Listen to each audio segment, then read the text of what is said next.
अरे भैया यही रोक दीजिए बैलगाड़ी। अरे भाई साहब, गांव तो पीछे छूट गया, आपने ये जंगल के पास बैलगाड़ी क्यों रुकवाई है? भाई साहब, हम लोग गांव में नहीं बल्कि जंगल में रहते हैं। हमारा घर इस जंगल के अंदर है। राजपाल के मुंह से जंगल के अंदर रहने की बात सुनकर अभी अभी शादी करके आई नई नवेली बहू शालिनी, उसके माता पिता और उसका छोटा भाई काफी हैरान होते हैं।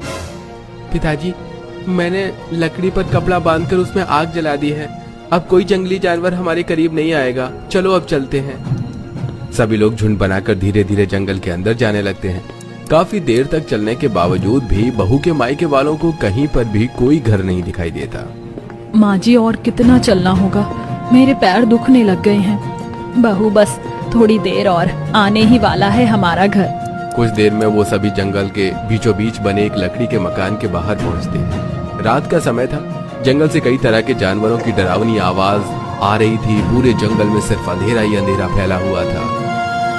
अरे मुझे यहाँ बहुत डर लग रहा है। कितना अंधेरा है यहाँ, और जरा उस पेड़ पर बैठे उल्लू को तो देखो, कैसे हमें ही घूर रहा है। शालिनी के घर वालों के लिए ये मंजर काफी डरावना और हैरानियत भरा था। अब सभी लोग जल्दी से उस लकड़ी के मकान के अंदर जाते हैं और अच्छे से खिड़की दरवाजे बंद करते हैं। ये सब आप लोग इस जंगल में क्यों रहते हैं? इस गांव से हमारे गांव का कितना बड़ा और कितने सारे हैं, तो कैसे जंगल में रहते हैं? अरे बेटा,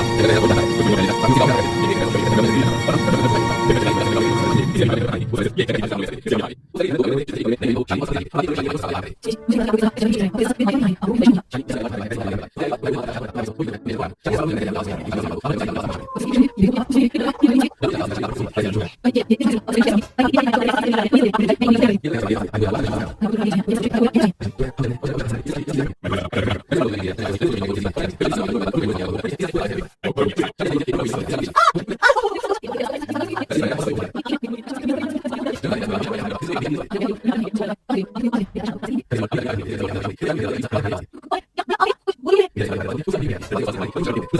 गांव में रहते हैं। ये जंगल में नहीं जाते, पर जंगल में और दरवाजे के सामने से बाहर फेंकती है। आपको देखकर वो सभी लकड़ भगे वहां से भाग जाते हैं। आखिर कब तक ये सब चलता रहेगा? सारा परिवार सहम कर घर के कोने में बैठा होता है। तभी राजीव अपने पिता और ससुर के साथ घर आता है।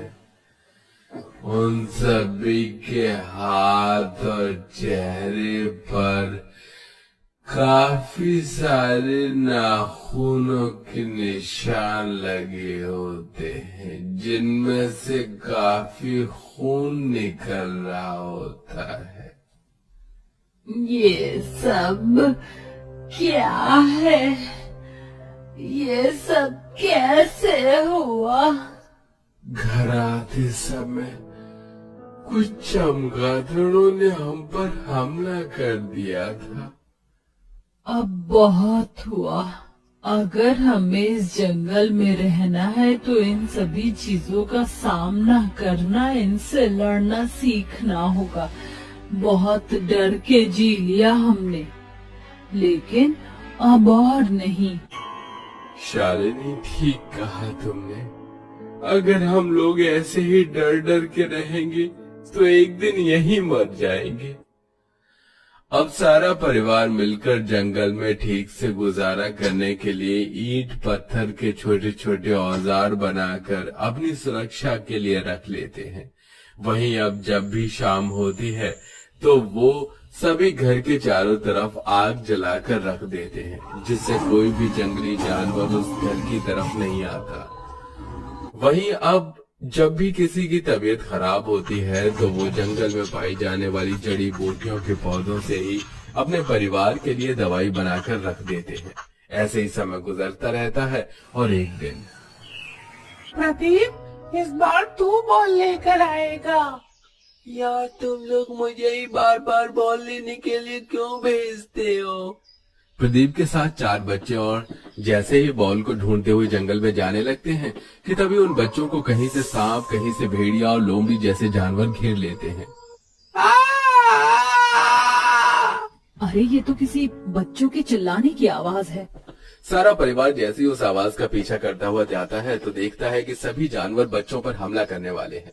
पूरा परिवार जानवर को भगाने लगता है और जब जानवर भाग जाते हैं तो देखते हैं उन जानवरों में से एक सांप सभी बच्चों को काट लेता है। हे भगवान, इस सभी बच्चों को तो सांप ने कैसे काट लिया? जल्द से जल्द इसका जहर निकालना होगा, वरना इस 5 बच्चों की जान को खतरा हो सकता है।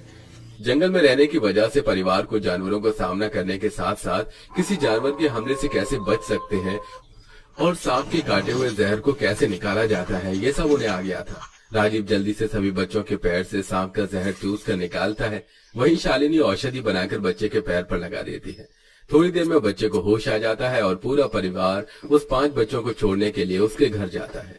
गांव वालों को जैसे ही जंगल में रहने वाले इस परिवार की बहादुरी के बारे में पता चलता है तो सभी को अपने किए पर काफी पछतावा होता है। भाई साहब, अगर आप लोग ना होते तो आज हम सभी अपने कलेजे के टुकड़े को खो देती। हमें माफ कर दीजिए। एक गांव में होते हुए भी जब आप लोग परेशानी से जूझ रहे थे, आपके सर पर छत का साया नहीं था, हम लोगों ने आपकी मदद करने के बजाय आपको वनवास दे दिया। हाँ भाई साहब, हमें माफ कर दीजिए। अब आपको जानवरों से जंगल में लड़ने की कोई जरूरत नहीं है। अब आप यहाँ इस गांव में रहेंगे। हम सब मिल